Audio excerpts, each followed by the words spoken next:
calculations are correct, you're going to see some serious. All right, Ray, let's get into our 5 stats the people need to know. We've got a couple of highly involved wide receivers to talk about for both of our first points here. Give me your number 1 data point heading into week 4. Yeah, I know it's tough, especially in seasonal leagues, to make trades, to make pivots. But if you've got somebody out there that still loves Justin Jefferson, they love Jamar Chase, they feel they could turn around, and they don't think that what Puka Nacua is doing is sustainable, like this dude, Matt, he's literally probably in the best position to be just slotted in as the wide receiver 1 moving forward. He is absolutely ridiculous and playing out of his mind throughout the first 3 games. 23.4% of all of his targets, first downs. Every time when he's running around and getting targeted, 25% of the time, damn near, Puka Nacua is picking up a first down. Number 1 in the NFL, 32% target share, 3rd in the NFL, 43.2% target share. I mean, this dude per route run, he's one of 2 wide receivers on the season with over 4 yards per route run. It's Puka Nacua, it's Jackson Smith and Jigba. And he's doing this all while Devontae Adams is still getting his, averaging close to 16 points per game in full PPR. Like, this dude is on another level, and I don't know why we're not talking about it as much. It doesn't feel like we've got a Jamar Chase, Justin Jefferson, but this is the wide receiver 1 rest of season. What he's doing right now on this team, and they're running the ball fine. Like, Blake Corum and Kyron Williams are looking good. Puka Nacua is incredible, Matt, and what we're witnessing right now, man, he is, we talked about it coming in. Who could ascend to that next level? Puka Nacua is there. I think he is there right now. Like I said earlier, I wrote the piece for the site today. You know, guys that would be in the first round now if we redrafted today that weren't in August. Puka Nacua is easily one of those candidates. And the only reason he wasn't in the first round in August, Ray, was all of the concern about Matthew Stafford's back, which, you know, by the way, it's only the week 3. Like, that was a season-long storyline. We have no idea. That could still end up being an issue at some point. But for now, based on what we know today, I would take him either first or second overall, because you mentioned these volume metrics are just absurd, and he did this last year. When he was on the field, he was one of the most targeted wide receivers per route. He was one of the most efficient wide receivers per route. I always joke about it. Any of these wide receiver efficiency charts, and I put out another one today. There's the Puka quadrant, right? It's all the top right is it's always owned by him, and then Jackson Smith and Jigba is sharing the territory right now, but he's always up in that top right as one of the most targeted and most efficient wide receivers in the NFL. So I'm 100% with you on this take, but I actually want to ask you another question, because your question kind of got me thinking on this. Why should Puka Nacua forget wide receiver 1 rest of season? That I think is a layup.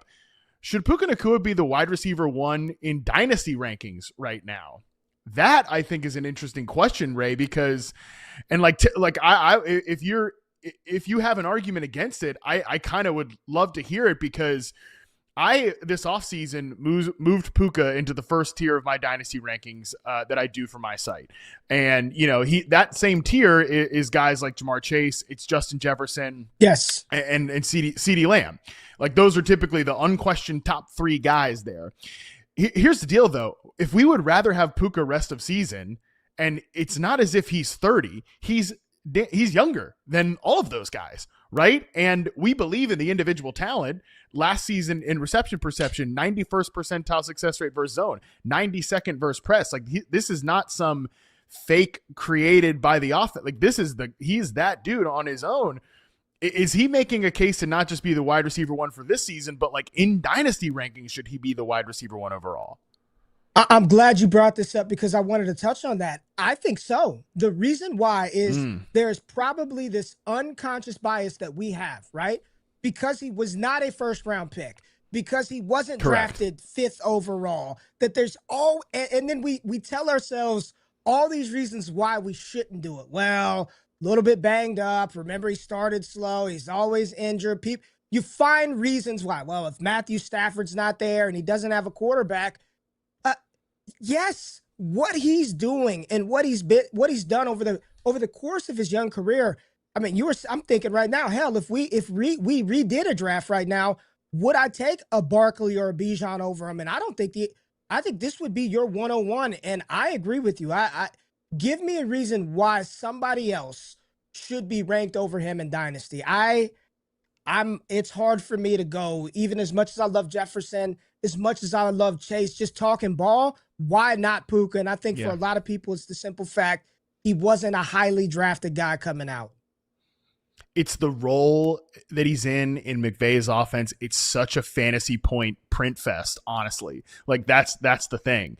And that will remain. Look, I'm not stupid enough to sit here and say that if Jimmy Garoppolo or Stetson Bennett or whoever has to start for the Rams at quarterback, that the offense would be as good. I'm not that dumb. But what I do know is that based on where he gets the ball, how he lines up, the way they manufacture him touches, it will be a lot easier to get him the ball than Devontae Adams. Like Adams, the X receiver, would be the one that suffers. Puka would still at least have some level of a floor here. And yes, I think it is the unconscious bias of the draft stuff. And like all those things that you mentioned, by the way, like Matthew Stafford's injury history. When does Matthew Stafford retire? Puka Nacua's own injury history. Those are all real. But guess what? The other three guys that we just talked about in that tier, Jamar Chase's quarterback is hurt right now. Again, Justin Jefferson's quarterback is hurt right now, and we don't even know if J.J. McCarthy's going to be that guy. CeeDee Lamb himself is hurt right now. Like all those things can happen to any other player. So I don't know. Like, yeah, I'm glad you had this on the outline because it started getting my gears turning about this. And I don't know if I'm gonna I don't know if I'm gonna do it, but like I think the argument is there to have him as the top ranked receiver in Dynasty right now.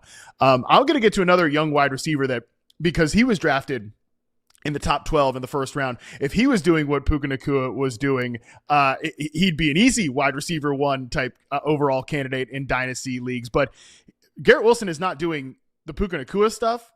But from an involvement, a target perspective, man, he is there right now. He is wide receiver 8 in fantasy points so far this season. Among wide receivers with 60-plus routes run, he ranks 5th in targets per route run, 13th in yards per route run, and 17th in first downs per route run. The easy thing to say coming into the season was that Garrett Wilson was going to get pummeled with targets. That has happened. The question was just the efficiency of those targets in the Jets offense. And quite frankly, like the efficiency has kind of been there. Of course, like we've gotten some Tyrod Taylor and some Justin Fields. So we'll see what happens when/if, I think it is when Fields gets back under center here.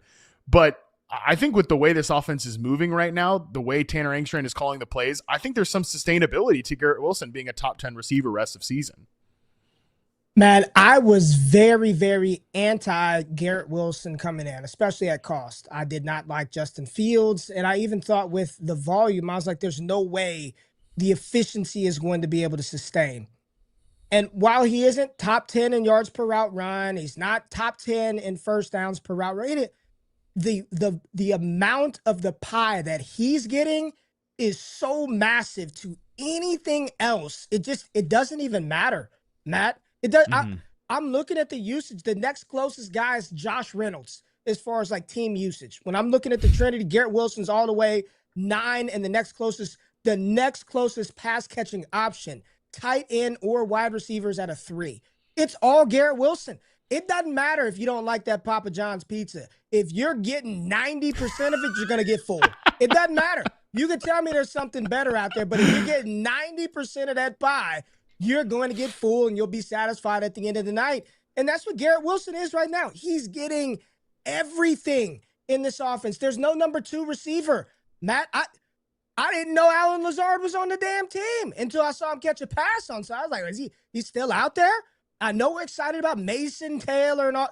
It's Garrett Wilson. Like they're just first read, second read, and third read. It's going to Garrett Wilson. And you know what I don't think there's any other pass catcher on this offense that's going to take away from that. So is it sustainable? Probably.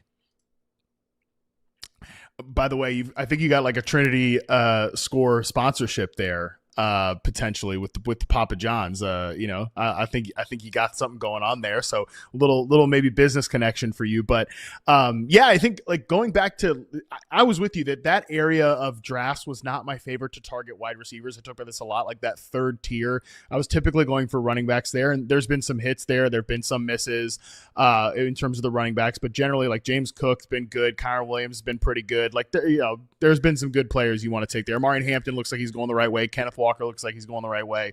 But when asked if like who do you take at wide receiver if you got to go someone there, I'm like, go for the young players like that are kind of on the come up. And JSN was one of those. Marvin Harrison, that one's not looking so good. But Garrett Wilson was the other one because I still think there was room to grow for him. The argument against him would be that, hey, we saw him get a lot of volume last year, but he was 28th in targets per route run last year. The consolidation is so much tighter here in this offense just because, and 29th in first downs per route run. The efficiency is much better here because, like you said, he's the only game in town, and I think the offense is just better designed overall. 48th in yards per route run. So I definitely think there's some sustainability to this Garrett Wilson top 10 season. Almost, I don't want to jinx it, but almost regardless of what's going on behind center because of that usage. Listen, I think we all want to see Fields again because he was outstanding in week 1. Justin Fields was lights out week 1 versus Pittsburgh. We didn't get to see him play we saw him play a half of football in the second game before being ruled out with a concussion, and he was not good in that half of football. And then last week, we got Tyrod Taylor. The jury is still out overall, but so far, I can't do anything but applaud and commend Garrett Wilson. And if you have him right now, you're feeling pretty damn good going into week 4. Let's see how it operates whenever Justin Fields comes back. But again, if he's getting 90% of the pie, it may not matter, Matt.